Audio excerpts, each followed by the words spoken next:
Alhamdulillahi Rabbil Alamin. Wassalatu wassalamu ala rasulina Muhammadin wa ala alihi wa sahbihi ajma'in. Allahumma aghnina bil ilmi wa zayyinna bil hilmi wa akrimna bit taqwa wa jammilna bil afiyati ya arhamar rahimin. Allahumma aftah alaina futuhal arifin wa rizqna fahman nabiyyin wa alhimna ilhamal malaikatil muqarrabin. Rabbi syrah li sadri wa yassir li amri wahlul 'uqdatam min lisani yafqahu qawli. Rabbi yassir wa la tu'assir wa tammim bil khair. Wa bika nasta'in wa la hawla wa la quwwata illa billahil aliyyil azim.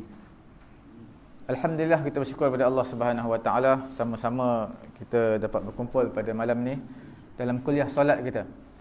Kita berada dalam masih dalam rukun-rukun solat, dan yang antara yang terakhir mengenai dengan tasyahud, mengenai dengan salam tahallul. Dan juga lepas ni kita akan masuk wirid-wirid selepas solat. Cuma perkara yang pertama yang kita bincangkan pada awal-awal minggu lepas, iaitu dimakruhkan untuk kita baca tasyahud ni kuat, dan juga kita selawat Allahumma salli ala Muhammad wa ala ali Muhammad dalam tasyahud kuat, hukumnya adalah makruh.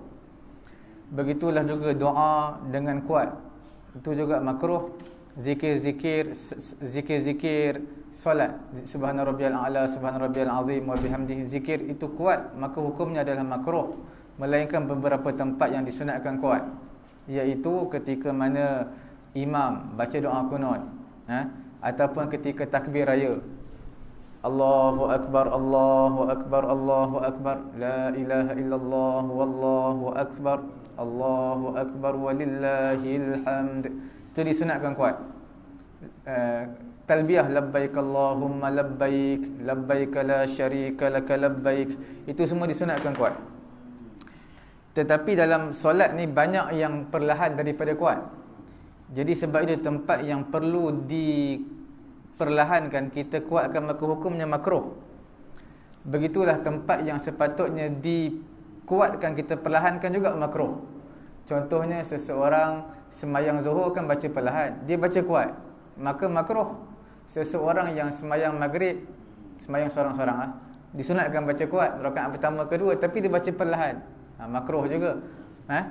Jadi buat yang kuat diperlahankan, yang perlahan dikuatkan, hukumnya makruh. Macam tu juga imam sepatutnya baca kuat, maghrib isyak doa qunut baca kuat, tapi imam perlahankan, maka hukumnya adalah makruh. Semayang zuhur imam baca kuat, sepatut perlahan, makruh.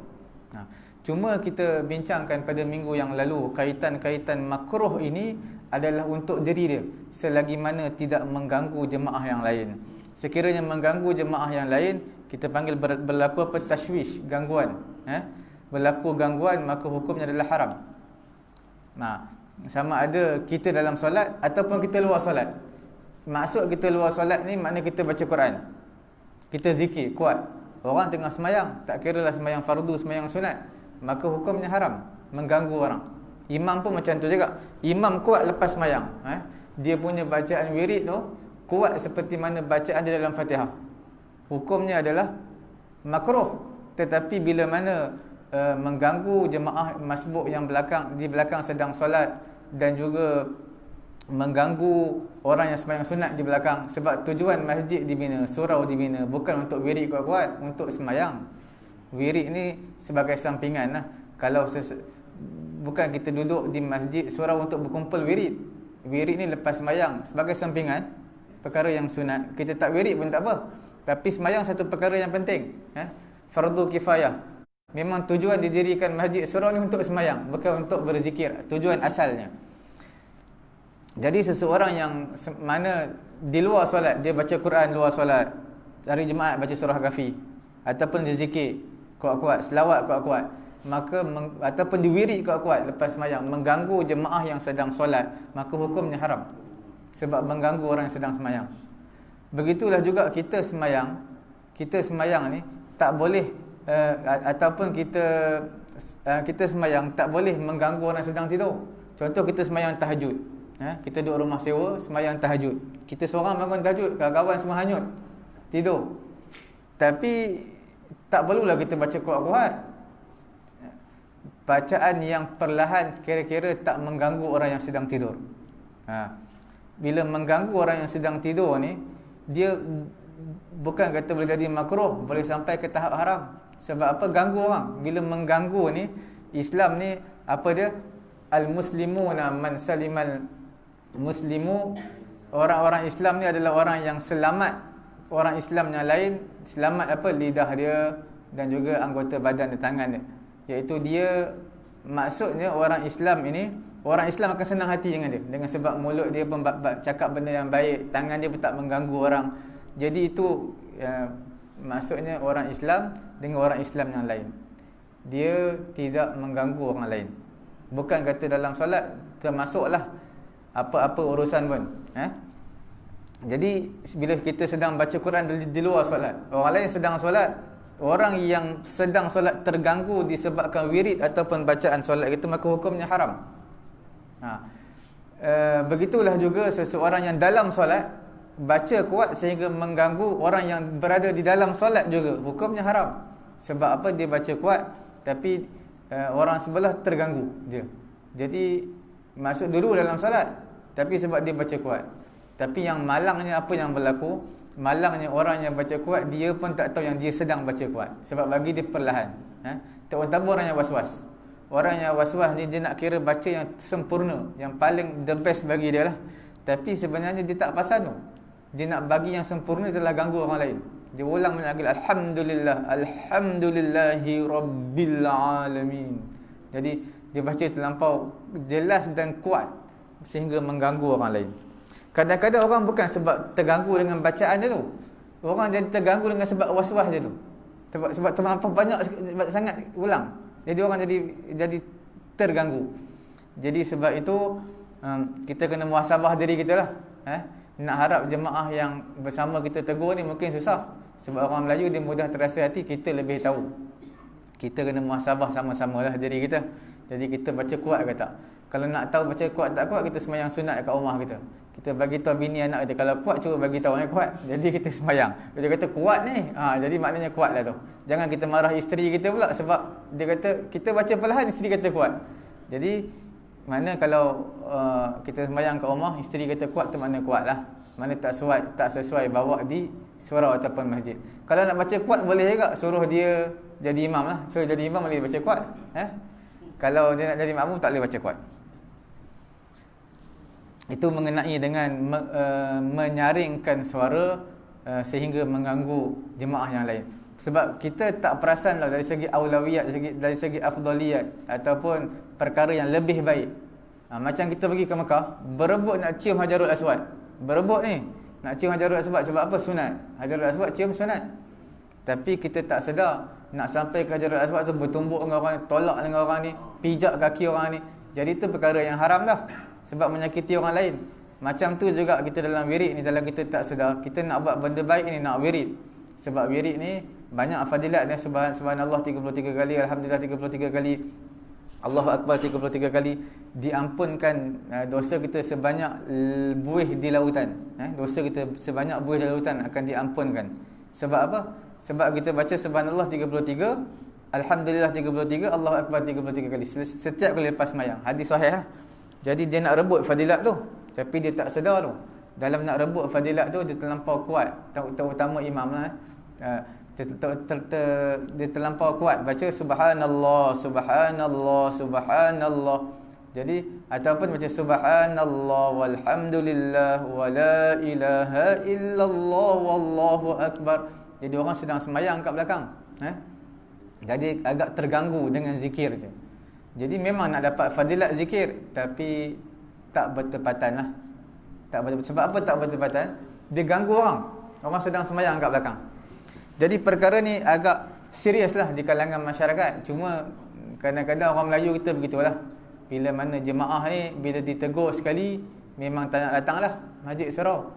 Begitu juga kalau sebelum Covid ni, kalau bawa anak-anak, orang tegur anak dia bising. Memang bukan kata anak tu tak nak datang, ayah dia pun tak nak datang sekali surau. Jadi perkara-perkara ni memang kita perlu jagalah hati sesama manusia. Sebab setiap manusia ni Allah Ta'ala cipta dia hati lain-lain.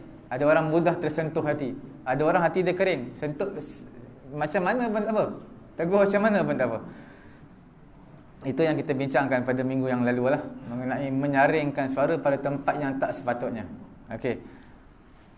Kemudian kita bincang juga pada minggu yang lalu mengenai dengan perkataan salam tahallul ni, assalamualaikum.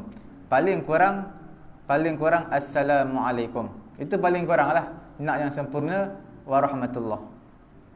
Ada perbezaan antara Imam Ramli, Imam Hajar, dua pendapat kuat, iaitu tambah wabarakatuh.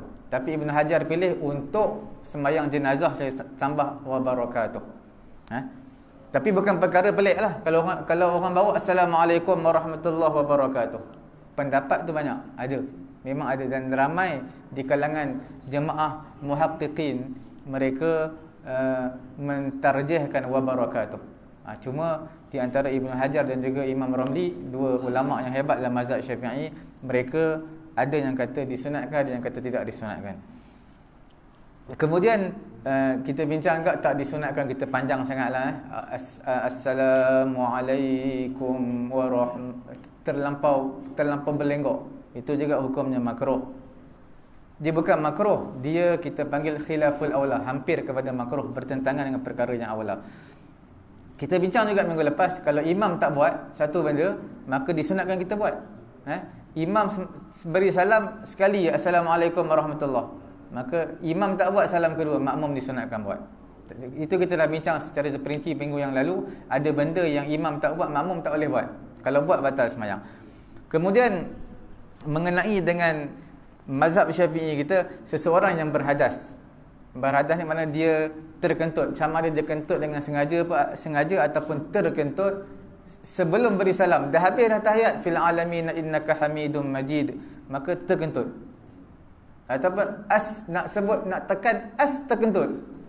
Jadi pada ketika itu batal sembahyang dia, sebab tak sampai lagi kum.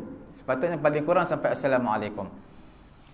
Kemudian kalaulah dia dah elok assalamualaikum, elok terkentut, itu okeylah, sembahyang dia sempurna. Tapi harus diingat juga, dia tak boleh untuk beri salam yang kedua. Kalau dia beri salam yang kedua, hukum yang berdosa dan haram lah. Sebab apa? Seolah-olah dia nak tarik balik masuk dalam sembahyang. Sepatutnya dia tak boleh sembahyang lah, dah batal.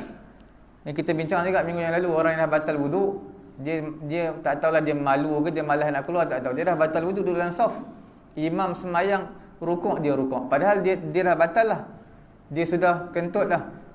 Tetap imam rukuk, dia rukuk, imam sujud, dia sujud, dia tak nak keluar saf. Maka hukumnya haram lah. Kerana bila mana tak ada wudu, rukuk, sujud, maka hukum seolah-olah mempermainkan solat, batal. Bukan batal, berdosa dan haram. Jadi seseorang beri salam assalamualaikum, tak sempat wabarakatuh, terkentut, jadi habislah cakap tu, berit je lah. Dia tak perlu nak assalamualaikum warahmatullahi untuk salam yang kedua. Kemudian sekiranya seseorang dia memberi salam yang pertama, tapi salam pertama ni sebelah kiri, tak tahulah, mungkin dia sengaja ataupun tersilap.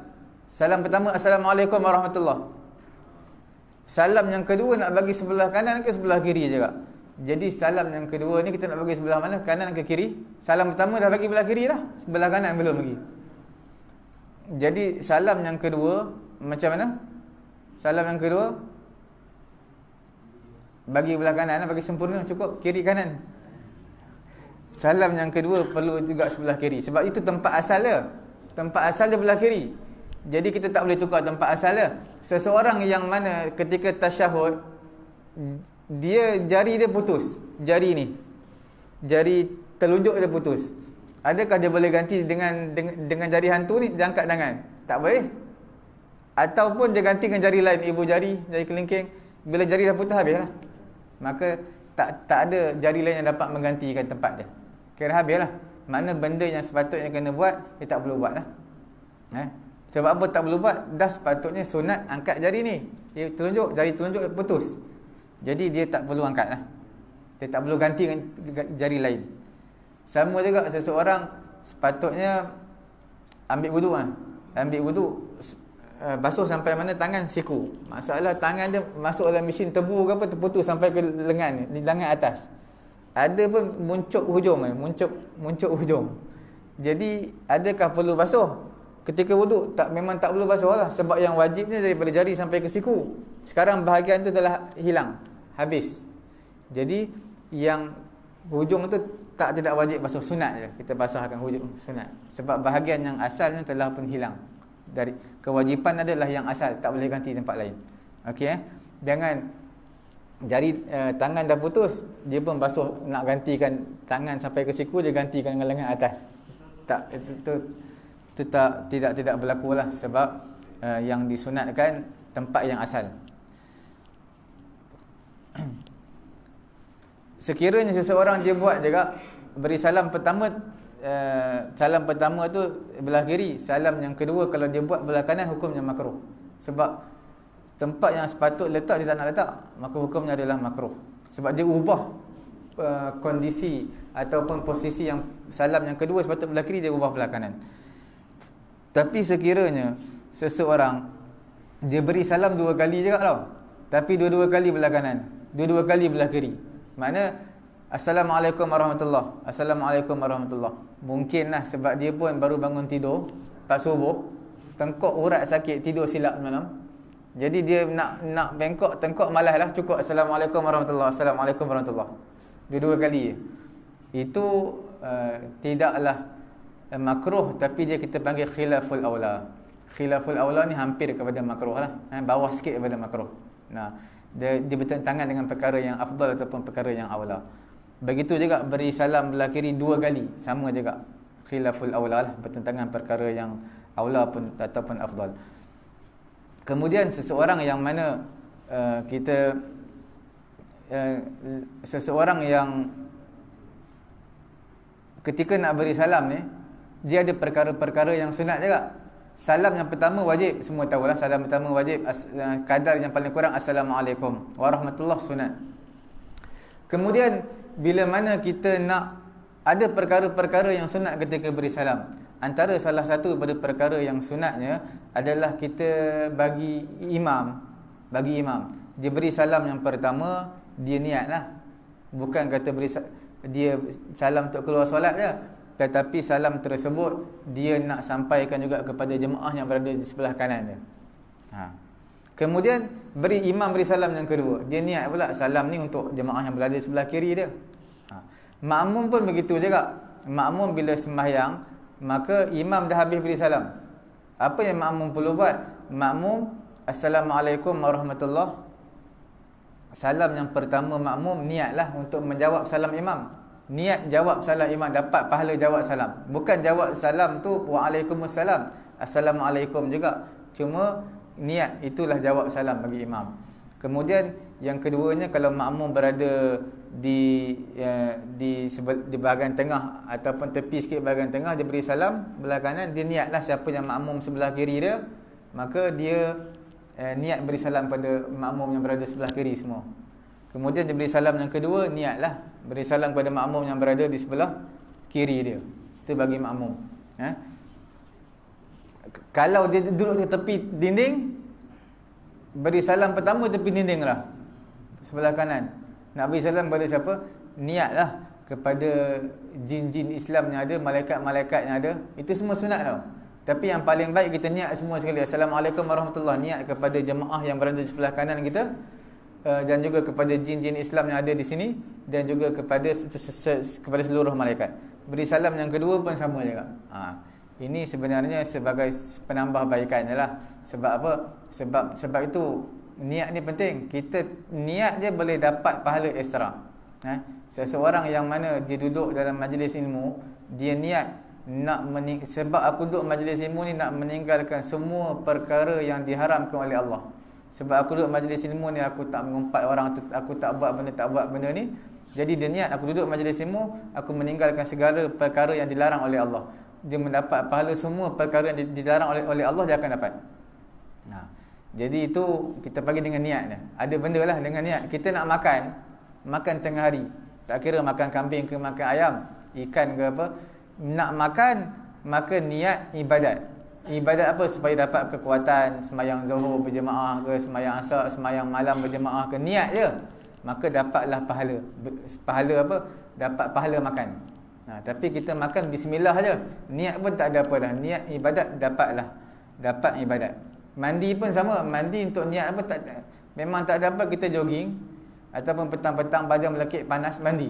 Jadi kalau kita niat ibadat akan dapat pahala ibadat. Macam mana nak niat ibadat? Niat aku mandi ni supaya orang berasa selesa dengan aku lah. Orang nak sembang aku pun badan tak ada bau. Kemudian selesa nak buat ibadat kepada Allah, maka dapat pahala. Tidur pun sama, akan dapat pahala. Cuma jangan tidur dalam majlis ilmu je. Itu tak ada, itu tak dapat pahala apa-apa lah. Bahkan dia makruh lagi. Sebab apa? Bila dia tidur dalam majlis ilmu, orang sebelah tengok, kawan boleh tidur, aku pun tidur sekali lah. Jadi dia adalah menjadi apa? Menjadi perintis, pelupur. Orang lain pun ikut dia juga tidur. Jadi tidur ni dalam peperangan satu rahmat tau. Tidur dalam peperangan. Dalam peperangan Badar, mana tentera Islam dah sikit dah, 313 orang. Tentera kafir sampai 1000 orang. Itu pun sempat tertidur lagi dalam peperangan. Sebab tu Quran kata apa? Summa anzala alaikum min ba'dil ghammi amanatan nu'asan yaghsha ta'ifatan minkum. Siapa yang mana mengantuk di dalam peperangan, itu satu rahmat daripada Allah Subhanahu Wa Taala. Tapi siapa yang tidur majlis ilmu bukan satu rahmat tu. Itu satu apa? Balak bagi dia, musibah bagi dia. Tidur. Jadi sebab apa tidur dalam peperangan satu rahmat? Dalam situasi yang genting dia boleh tidur. Macam kita lah, flight kita hari ni pukul 9. Sempat lagi pukul 8 tu boleh lagi relax, tenang, ngantuk lagi. Maknanya jarang-jarang berlaku tu. Atau kita nak masuk dewan peperiksaan. Kita dah tahu dewan peperiksaan ni, kalau kita nak masuk, kita nak apa? Cover banyak subjek ni. Daripada first kita belajar, first week sampailah habis. Jadi makna kita nak jawab ni, kita nak perlu ingat ada topik-topik yang kita perlu ingat. Tapi dia boleh mengantuk lagi. Itu makna satu rahmat daripada Allah. Tapi dengan syarat dia dapat jawab soalan lah. Tapi kalau dia masuk bismillahirrahmanirrahim Allah, usaha tak nak langsung, itu bukan satu rahmat lah. Jadi mana dalam situasi genting dia boleh mengantuk, boleh tidur, maka itu adalah satu rahmat daripada Allah Subhanahu Wa Taala. Kemudian dalam masalah niat ni, masalah niat lah. Kemudian ketika mana kita nak beri salam, ketika mana diiringi ataupun disertai ke kita memberi salam tu niat untuk keluar solat, itu juga disunatkan. Sebab ada ulama kata wajib, ada ulama kata wajib, tapi ulama Syafi'i dia tak wajibkan lah. Dia pendapat yang kuat. Ulama Syafi'i ada juga kata wajib, tapi pendapat yang kuatnya adalah tidak wajib. Pendapat yang kuat apa? Adalah tidak diwajibkan. Okey. Sebab apa dia kata pendapat yang menyatakan niat untuk keluar bersolat tu wajib? Sebab dia ambil hukum qiyas ke atas semua ibadat. Bukan yang kata hukum wajib, yang kata tidak wajib niat keluar solat. Dia ambil hukum qiyas dengan ibadat-ibadat yang lain. Cuba kita lihat ibadat puasa contoh. Ibadat puasa kita mulakan dengan niat. Sebelum masuk subuh tu kita dah niat dah. Tak kira lah malam tadi ke ataupun sebelum subuh kita niat dah. Tapi adakah ketika buka puasa kita niat saja aku buka puasa kerana Allah Ta'ala? Tak ada niat.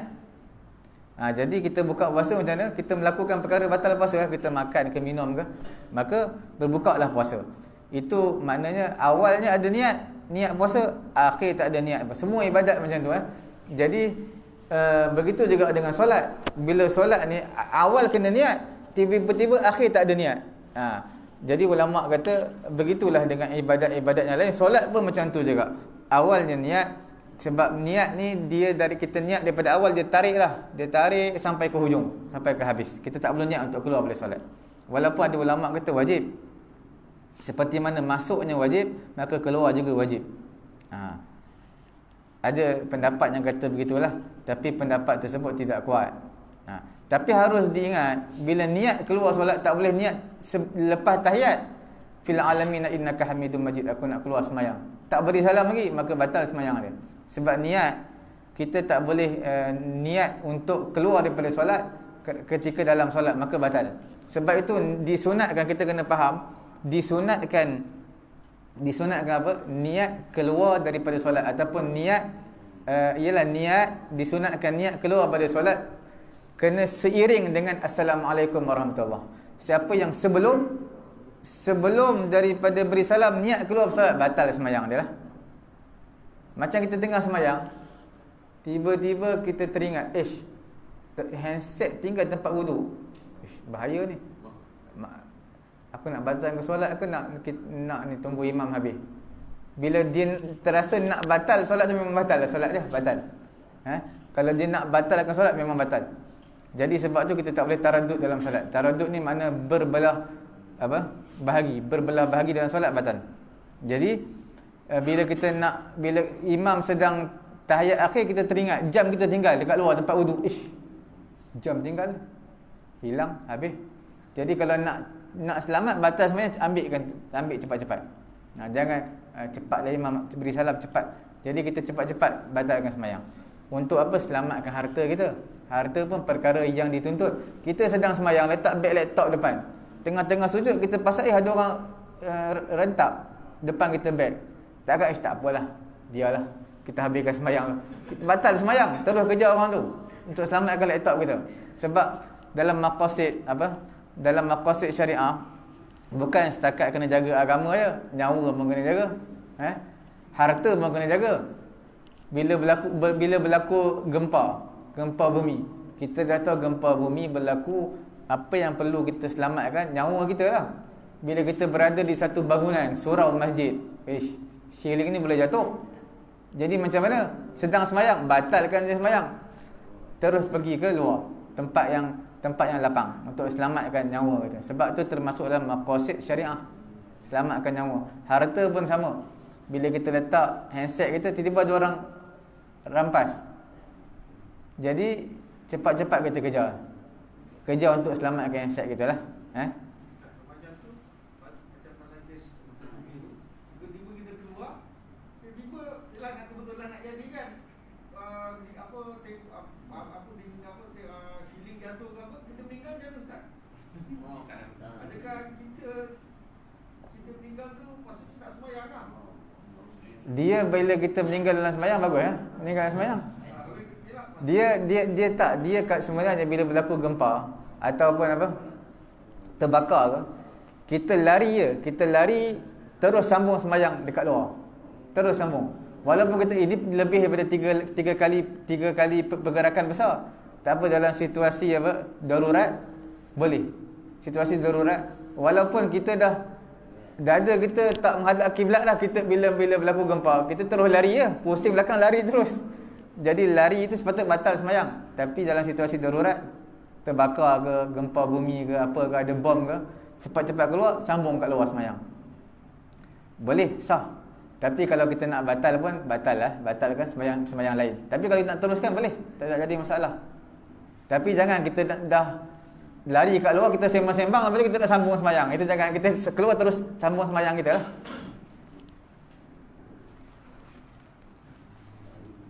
Jadi maksudnya, perkara paling penting yang perlu kita tahu, disunatkan niat keluar pada solat, tapi bukan sebelum daripada beri salam, ketika beri salam.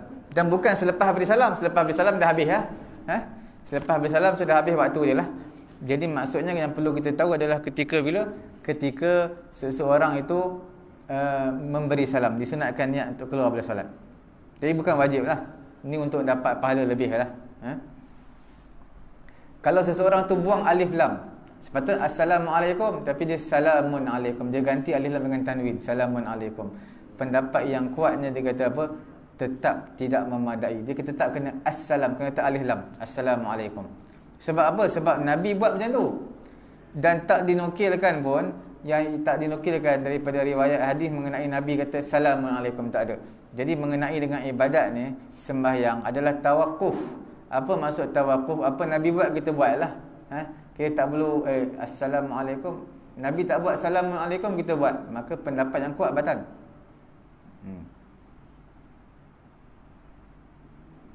Sebab kita tak boleh samakan dengan Assalamu alaina wa ala ibadillahi salihin, Assalamu alayka ayuhan nabi wa rahmatullahi wa barakatuh dalam bacaan tasyahud. Dalam bacaan tasyahud ada banyak riwayat lah.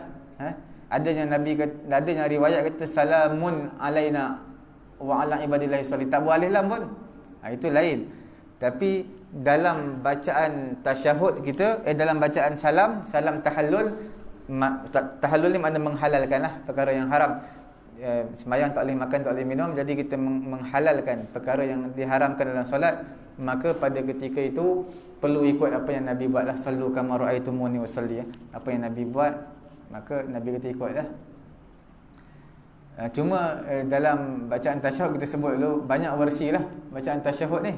Tapi yang versi kita ni kita kena tahu juga.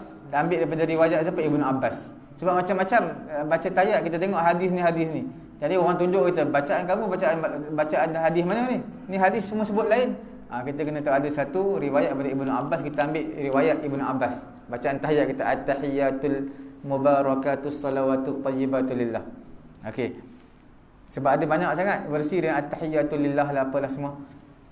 Kemudian mengenai dengan tasyahud yang kedua. Tasyahud kedua ni hukumnya wajib ataupun tidak? Sebenarnya kita perlu tahu dalam tahiyat akhir ni bukan kata bacaan tahiyat tu wajib, duduk tahiyat pun wajib. Seperti mana kita kata bacaan doa kunut tu adalah sunat, berdiri ketika membaca doa kunut adalah sunat ab'ad juga. Duduk membaca tahiyat awal tu bacaan tahiyat awal tu sunat ab'ad. Begitulah juga duduk ketika tahiyat awal juga sunat ab'ad. Sama juga sesuatu kita kata hukum tasyahud akhir, tahiyat akhir wajib. Duduk tu pun hukumnya wajib. Tapi bukan makna duduk secara bersimpuh tu wajib. Duduk lah, tak kira duduk macam mana pun.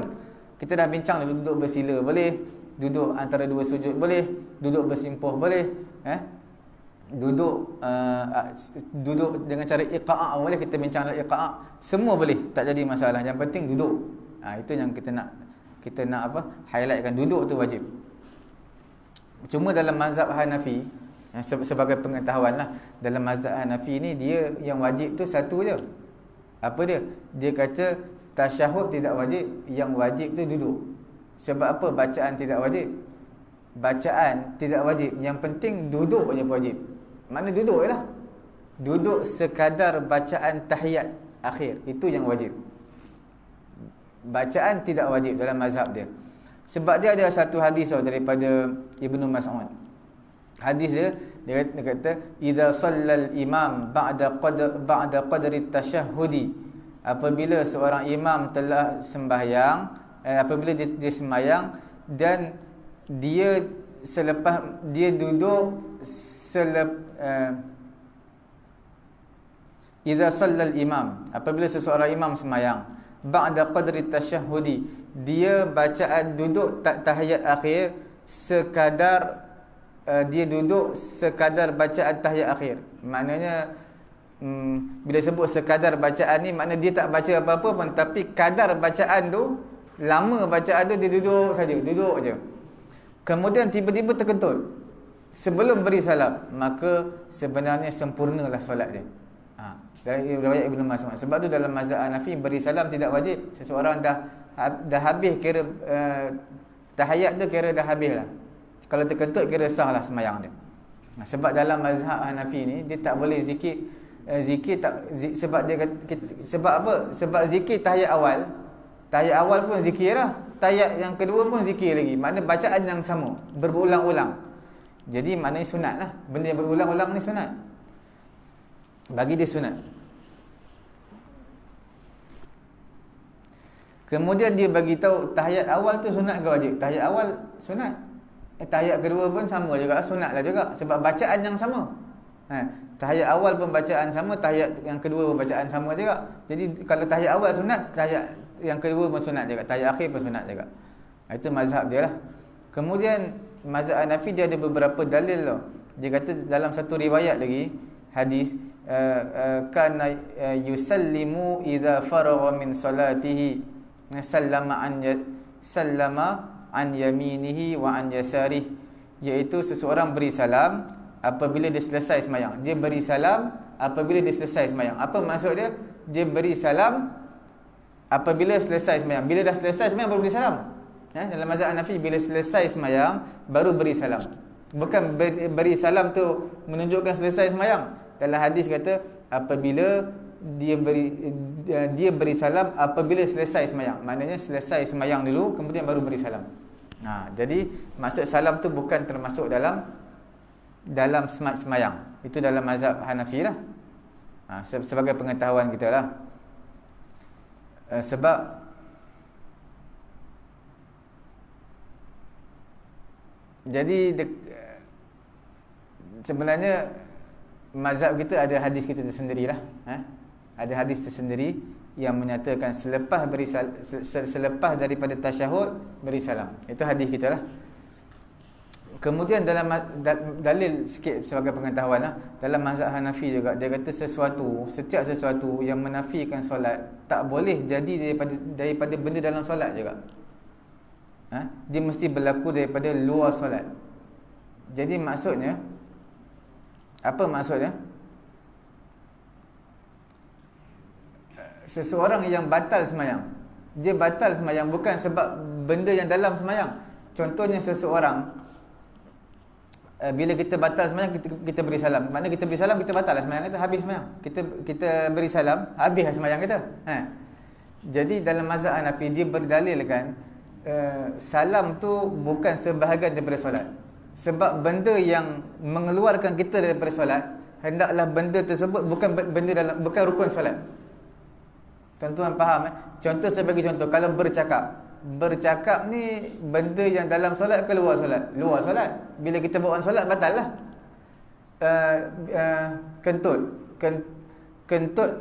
Kentut ni kita kata benda yang di luar solat. Bila dalam solat, batal lah solat tu. Sebab tak ada pun dalam rukun-rukun solat perkara yang perlu bercakap. Kentut tak termasuk dalam rukun solat. Jadi makna benda luar masuk dalam, batal.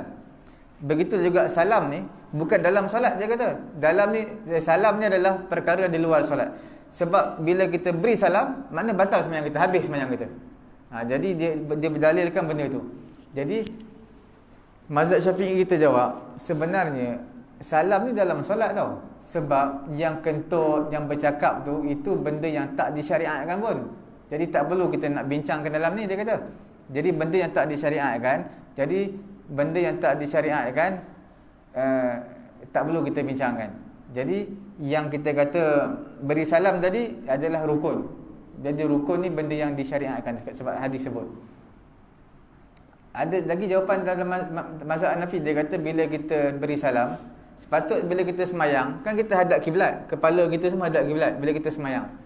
Jadi bila kita beri salam, kepala dah tak nak hadap kiblat lah. Jadi maksudnya kita dah berpaling daripada semayang.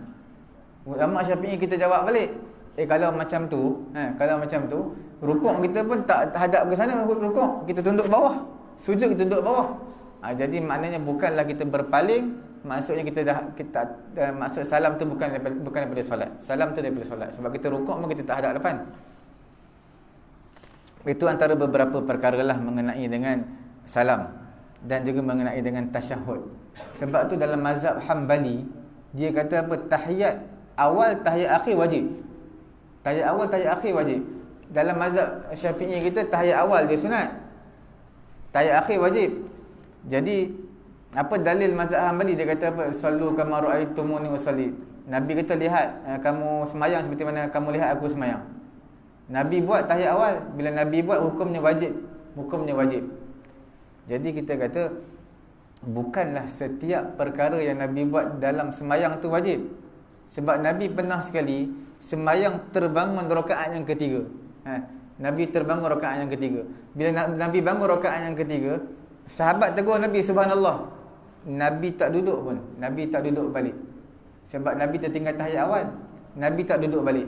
Jadi ulama Syafi'i kita jawab, kalaulah seperti mana ulama Hambali kata, mazhab Hambali, kalaulah dia kata tahiyat awal tu wajib, pasti Nabi akan turun balik. Tapi Nabi tak turun duduk tahiyat awal, Nabi terus berdiri tegak. Jadi itu menunjukkan tahiyat awal bukan wajib. Kalau benda yang wajib kena turun juga buat. Minggu lepas saya ada kuliah tu surau tu, dia kata apa? Saya jadi imam tu. Minggu lepas 2 minggu lepas jadi imam. Bila jadi imam ni dia tersilap sujud. Bukan tersilap macam mana, sujud sekali je. Lepas sujud sekali terus bangun rakaat kedua. Jadi makmum tu semua tegur, subhanallah. Sebab sepatutnya lepas sujud pertama duduk antara dua sujud dulu. Dia tak nak duduk dah. Dia terus bangun. Bukan dia sengaja, dia terlupa. Makmum bertegur subhanallah. Jadi dia pun duduk balik. Jadi jawapan sebenarnya macam mana? Jawapan sebenarnya dia kena duduk balik. On the spot duduk. Kalau dia tak duduk balik, maka sembahyang dia batal. Seseorang yang sujud, jadi imam sujud, terus bangun rakaat kedua. Bila terus rakaat kedua, dia baru sujud sekali. Sepatutnya duduk antara dua sujud, makmum tegur subhanallah. Jadi jangan diteruskan sembahyang. Dia kalau dia dah tahu dia silap, terus duduk tahiyat, terus duduk antara dua sujud. On the spot duduk. Kalau dia buat lambat, fikir dulu lambat, maka batal sembahyang. Ataupun dia sedang baca Fatihah, makmum tegur. Dia kata tunggu habis Fatihah dulu lah, baru dia nak duduk, maka batal sembahyang dia. Dia kena on the spot. Bila kita tertinggal satu rukun, kita sujud, tertinggal, tak buat rukun tadi, on the spot kena bangun. Kena bangun untuk kita buat rukun. Kalau tak, batal sembahyang. Sebab perkara yang rukun kita tertinggal, on the spot kena kembali balik kepada benda yang kita tertinggal tadi. Tapi berbeza dengan sunat. Sunat kita tak boleh kembali balik lah. Kita tertinggal tahiyat awal, bangun rakaat ketiga, tak boleh kembali balik lah. Sebab itu sunat, bukan rukun. Kita kena bezakan dua benda. Kita tertinggal rukun ke sunat. Kalau tertinggal sunat, tak boleh berpatah balik. Kalau kita dah buat benda yang rukun, benda yang fardu. Tapi kalau benda yang kita dah buat benda yang fardu, tertinggal benda yang fardu yang lain. Contoh macam tadi lah, sujud pertama, kemudian duduk antara dua sujud pun rukun juga, tapi dia berdiri rakaat yang berikutnya, maka berdiri itu rukun fardu qiyam, kan rukun sembahyang qiyam. Jadi dia dah melakukan satu perkara fardu qiyam, dalam masa yang sama dia meninggalkan rukun yang lain, iaitu duduk antara dua sujud, maka on the spot dia kena berpatah balik. Boleh faham? Boleh? Ada apa-apa soalan? Ya. Ada yang kata kena tunggu imam habiskan salam pertama baru kita beri salam. Tak pernah tunggu salam kedua ke? Sebab kira imam tu habis salam kedua. Dia salam ni salam, bila imam beri salam assalamualaikum warahmatullahi, imam dah assalamualaikum maka makmum dah boleh beri salam, tapi tidak disunatkan lagi lah. Kira makmum nak buat tu kira harus. Kalau sebelum daripada tu makmum beri salam, maka hukumnya tidak dibenarkan. Tidak dibenarkan. Imam baru makmum dah assalamualaikum dah. Jadi itu tidak dibenarkan. Makmum diharuskan, dibenarkan untuk memberi salam bila mana imam telah sampai perkataan qum, assalamualaikum. Pada salam pertama lah. Selalunya orang tunggu sampai assalamualaikum warahmatullahi, kemudian barulah makmum beri salam. Tapi itu masih tak disunatkan. Yang disunatkan adalah imam dah selesai salam yang kedua, assalamualaikum warahmatullahi, assalamualaikum warahmatullahi. Imam dah habis warahmatullahi salam yang kedua, barulah makmum start salam yang pertama. Baru start. Itu yang disunatkan lah. Begitu juga orang yang masbuk, dia masbuk 4 rakaat. Imam baru dia dah kira nak bangun lah. Dia dah kira nak bangun. Imam baru dia dah kira nak bangun lah. Dia kata imam tahiyat lama sangat. Imam dia dah kira nak bangun lah. Maka kalau dia nak bangun pun tunggu sampai qum. Lepas qum baru boleh bangun. Kalau dia bangun sebelum tu, dia kena duduk balik lah.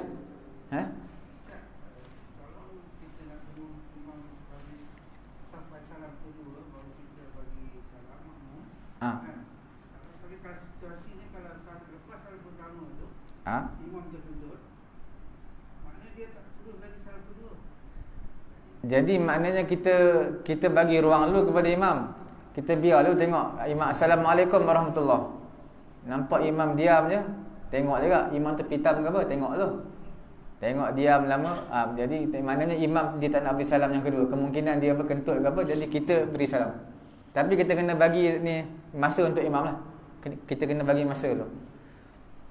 Tadi mengenai tadi tu saya kata orang yang masbuk. Orang yang masbuk, dia imam assalamualaikum, dia dah boleh bangun untuk rakaat yang berikutnya, yang mana dia masbuk lah. Tapi masih tak disunatkan lagi. perkara yang disunat yang selalu masyarakat kita abaikan, perkara yang disunatkan adalah selepas imam memberi salam yang kedua, selesai. Mana lepas Assalamualaikum warahmatullahi, Assalamualaikum warahmatullahi, imam dah warahmatullah salam yang kedua, barulah kita yang tak masbuk beri salam. Start beri salam yang pertama. Orang yang masbuk baru start nak bangun rakaat yang berikutnya. Jadi dia kena bagi masa sikit lah. Imam selesaikan salam pertama kedua, orang masbuk barulah bangun. Sebab kadang-kadang imam Assalamualaikum warahmatullahi, salam pertama, makmum terus dah berdiri tegak lah, salam Allahu Akbar. Yang disunatkan tunggu sampai habis dulu salam imam pertama dan kedua. Macam tu juga kita nak pindah rakaat yang berikutnya, imam rukuk, imam sujud, imam rukuk, imam sujud, tunggulah imam tu sampai akbar dulu, Allahu Akbar, sampai akbar. Kadang-kadang imam baru Allah, dia dah terus bangun.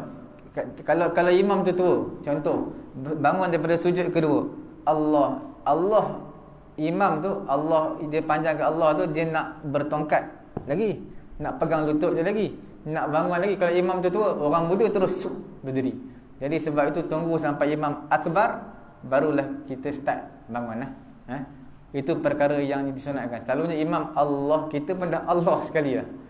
Untuk takbir yang lain lah, takbiratul ihram batal semayang lah. Takbiratul ihram batal semayang. Imam Allah, baru nak pasang niat Allah, makmum pun Allah sekali, batal semayang. Takbiratul ihram dia kena imam selesai dulu. Lepas imam selesai takbiratul ihram baru makmum start. Kalau sekali dengan imam takbiratul ihram batal. Untuk takbir yang lain makruh lah, takbir lain makruh. Imam Allah Akbar rukuk, dia pun nak Allah Akbar rukuk juga, makruh. Dia kena imam habis dulu. Sama juga ketika imam baca Fatihah semayang, kan imam baca Fatihah semayang. Jangan baca Fatihah ketika imam semayang tu, ketika waladdallin, sepatutnya disunatkan tunggu dulu. Jangan imam baru waladdallin, baru imam nak amin, tak sempat imam amin lagi, makmum amin, cepat pada imam. Sepatutnya disunatkan ghairil maghdubi alaihim waladdallin, tunggu sekejap, tunggu sekadar subhanallah sekejap, kemudian baru amin. Ataupun ulama kata disunatkan kita baca doa. Ada satu riwayat lah daripada Imam Al-Baihaqi, dia kata disunatkan waladdallin rabbighfirli, kemudian baru amin. Jadi bukan terus amin.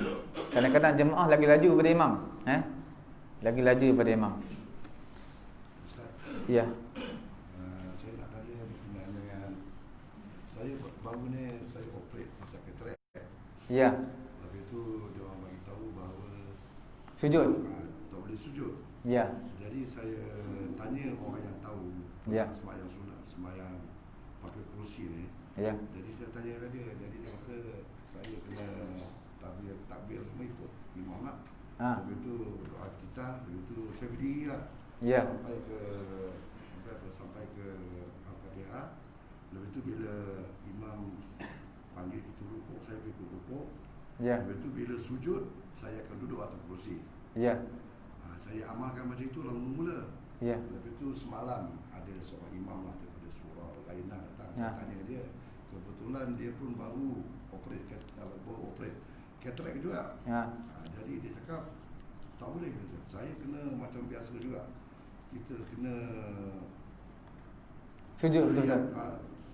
Hanya sujud tu tak payah nak kepala dahi kita sampai ke tanah lah. Okey. Lantai lah. Tapi kita boleh macam kita merangkak saja. Tahiyat semua dia tak boleh atas kerusi. Masa kita kena hanya buat macam biasa. Jadi yang mana satu saya pun nak mula keliru, yang mana satu saya nak buat. Dia kalau kita buat katarak, memang dia doktor benarkan untuk tunduk ni sikit je. Sikit je. Jadi ketika mana rukuk, kalau dia boleh rukuk, dia rukuk lah. Kalau dia boleh rukuk sikit je lah. Cuma pastikan sujud tu lebih rendah sikit daripada rukuk. Sujud daripada rendah. Mana dia tak perlu sujud sentuh dahi dia lah, dekat mana sejadah tu. Dia setakat sujud je, letak macam tu. Macam tu pun boleh. Dia nak duduk atas kursi pun boleh. Nak duduk atas kursi boleh, nak duduk bawah pun boleh. Tapi buat kemampuan dia lah. Tapi janganlah pula kita sebahagian tempat dia ada kerusi dia tau. dia kerusi, tiada tempat sujud lagi. Tapi dia memang ada kerusi, tempat duduk, kerusi, dan dia ada buat besi terus, dia buat satu bulatan untuk tempat sujud. Tapi kadang-kadang orang sebenarnya dia buat kerusi itu, setahu saya, bukan untuk orang semayang duduk, untuk sujud, untuk orang baca Quran. Sebab apa? Sebab nampak tempat yang letak kepala sujud tu lagi tinggi daripada punggung dia. Maknanya tempat baca Quran lah. Kalau sujud, kita dah bincang dulu, sujud hendaklah pinggul atau punggung kita lebih tinggi daripada dahi kita. Daripada dahi kita lebih tinggi. Tapi bila kerusi tadi, kita nak letakkan dahi dekat atas kerusi tadi. Tapi sebenarnya kerusi tadi, tempat dahi tu lebih tinggi daripada punggung kita. Jadi maknanya bukan tempat sujud tu, dia sebenarnya tempat untuk baca Quran. Letak Quran depan baca.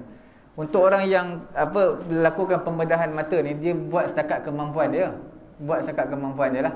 Jadi maksudnya, kalau dia rukuk, dapat rukuk sikit lah. Cuma sujud tunduk sikit lagi je. Cuma bezakan sikit dengan rukuk. Nak sujud macam mana? Atas kerusi ke duduk bawah? Mana-mana boleh. Kalau dia nak sujud bawah pun boleh. Sujud bawah. Sujud bawah ni maknanya dia duduk bawah lah. Duduk bawah, sujud lah. Sujud. Duduk antara sujud. Tunduk. Sujud lah tu. Kalau rukuk, kalau dia boleh rukuk macam biasa, rukuk macam biasa kan? Rukuk macam biasa. Rukuk macam biasa lah. Cuma rukuk macam biasa tu tak perlulah sempurna sampai belakang rata. Maknanya rukuk sikit pun tak apa. Sebab dia boleh rukuk sikit je. Sikit je rukuk. Cuma kalau dia rukuk bukan sembahyang duduk lah. Dia rukuk seperti biasa punya rukuk. Cuma bila nak sujud, duduk atas kursi pun boleh. Duduk macam ni pun boleh. Duduk. Sebab masalah yang dia tidak boleh adalah sujud. Duduk dia boleh duduk. Jadi duduk ni macam mana pun boleh, kita bagi tahu dulu. Duduk bersila boleh. Duduk antara dua sujud boleh. Duduk atas kursi pun boleh. Mana-mana duduk boleh. Cuma masalah sujud. Sujud atas kemampuan dia lah. Yang penting rendah sikit daripada rukuk. Sujud. Duduk apa? Duduk antara dua sujud. Duduk antara dua sujud yang kita bincang dulu lah. Dia sunat pacakkan dua kaki. Kaki kita pacak. Kemudian punggung kita berada di atas tumit dua-dua kita. Punggung kanan berada di tumit kanan, punggung kiri berada di tumit kiri. Itu yang sunat lah. Tapi tidak afdal sunatnya. Yang afdal macam kita buat biasa tu. Mana punggung berada di atas tumit kiri saja. Kaki kanan kita pacakkan. Itu yang sunat dan afdal lah. Tapi kalau bagi saya lebih senang kita nak bangun tu, kita duduk pacakkan dua kaki. Kita nak bangun pun senang, kita nak sujud balik pun senang. Dua-dua senang. Ustaz. Ya. Semalam Ustaz, imam tu kata yang saya, bila masuk sujud tu bukan macam ini, dia suruh macam ini juga, tapi macam ini, macam orang angkat. Boleh ke Ustaz? Boleh. Macam mengangkat dia. Boleh. Macam tu pun boleh. Macam saya bagi tahu boleh. Yang pentingnya Boleh Ustaz ya? boleh. Yang pentingnya dia ada beza dengan apa? Rukuk tadi. Rendah lagi. Rendah pada rukuk tu je. Kalau nak buat macam tadi pun boleh. Tapi kalau tengah sembahyang masjid nak buat yang tu boleh juga. Tapi takut orang belakang tengok, pak cik ni cari handset hilang ke apa? Kemungkinan sebab dia cari macam tu kan, sujud dia. Boleh juga macam tu. Boleh. Sujud yang tu boleh juga. Cuma yang paling penting dia lebih rendah daripada rukuk lah. Okey.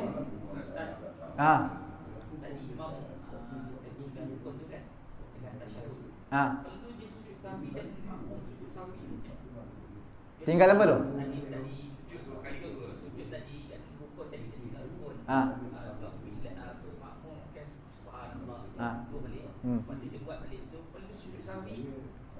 Dia disunatkan sujud apa?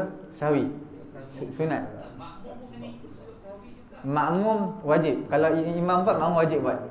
Makmum wajib buat. Walaupun kita tak tahu imam salah apa pun, makmum tak tahu imam salah apa.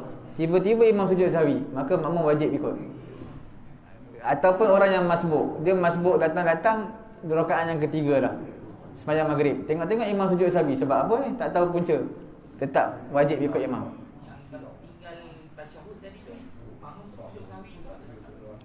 Kalau imam tak buat, makmum sunat buat. Kalau imam tak sujud sahwi, sepatutnya setiap perkara rukun, seseorang yang menambah perkara rukun, maka disunatkan dia sujud sahwi. Dia memang tambah rukun lah. Sebab sepatutnya dia kena duduk antara dua sujud, tapi dia berdiri. Bila berdiri, kemudian dia teringat, dia duduk balik. Jadi berdiri tu menambah rukun. Berdiri tu tambah rukun lah. Ataupun bahasa yang mudahnya, nanti kita belajar dalam sujud sahwi lah. Dalam bahasa yang mudahnya, seseorang yang mana buat secara sengajanya batal, buat secara tidak sengajanya tidak batal solat. Kalau dia terbuat perkara yang tidak sengaja, yang mana sengajanya batal, disunatkan sujud sahwi. Sekali lagi, seseorang dia melakukan perkara yang sengaja boleh membatalkan solat, tapi dia buat secara tidak sengaja. Contoh, seseorang yang mana kalau dia berdiri, dia sujud sekali kemudian dia berdiri.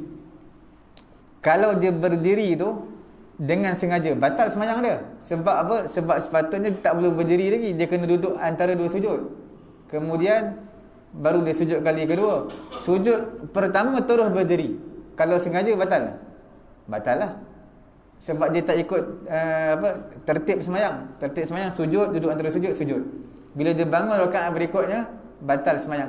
Kalau dia sengaja. Kalau dia tak sengaja, tidak batal sembahyang, tapi disunatkan sujud sahwi. Itu dah. Perkara yang sengaja batal, yang tak sengaja buat tak batal, tapi disunatkan sujud sahwi.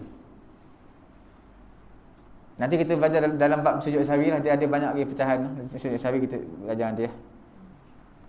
Ada apa lagi? Balik pada yang salam tadi tu. Jadi kalau imam belum habis salam,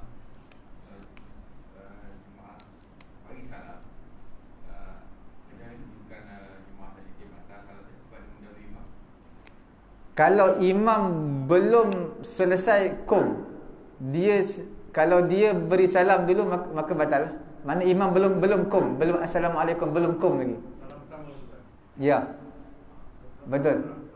Mana imam belum assalamualaikum, belum sampai lagi, makmum dah beri salam, batal sembahyang. Tapi kalau nak masuk ke salam kedua tu, Tak apa. salam tu dah okey lah walaupun Boleh. Bila mana imam dah salam pertama, makmum beri salam, itu boleh. Cuma bukan tempat yang disunatkan. Tapi dikira sah lah, boleh lah. Tapi bukan disunatkan. Disunatkan selepas imam habis salam yang kedua. Okey. Ya.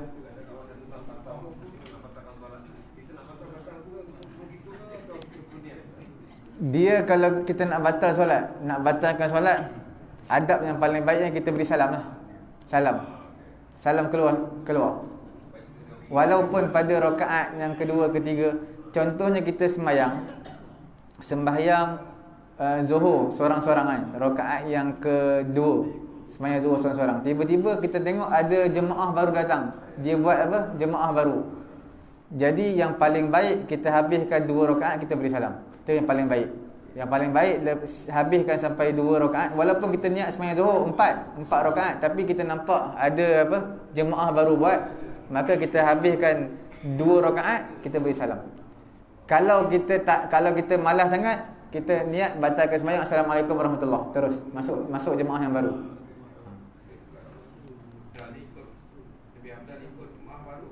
Lebih afdal ikut jemaah baru lah, sebab jemaah baru dapat 27 kali ganda. Kalau sembahyang seorang dapat 1. Cuma cara nak batalkan sembahyang tu, kalau nak yang cara yang ikut tertib, yang baik, adab dia, habis rakaat kedua kita beri salam. Habis rakaat kedua kita duduk tahiyat awal tu, kita beri salam. Habis tahiyat akhir, duduk 2 rakaat, jadikan di tahiyat akhir, kita beri salam.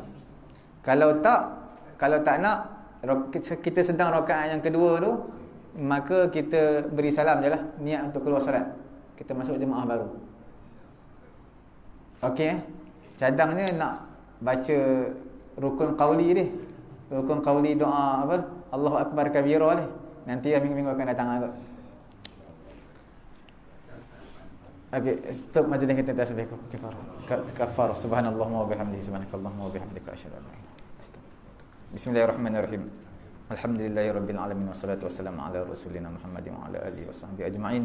Allahumma anfa'na bima 'allamtana wa 'allimna ma yanfa'una wa zidna 'ilma. Alhamdulillahi ala kulli hal wa na'udzubillahi min hali ahli nar wa sallallahu ala sayyidina Muhammadin wa ala alihi washabbihi. Alhamdulillahirabbil alamin.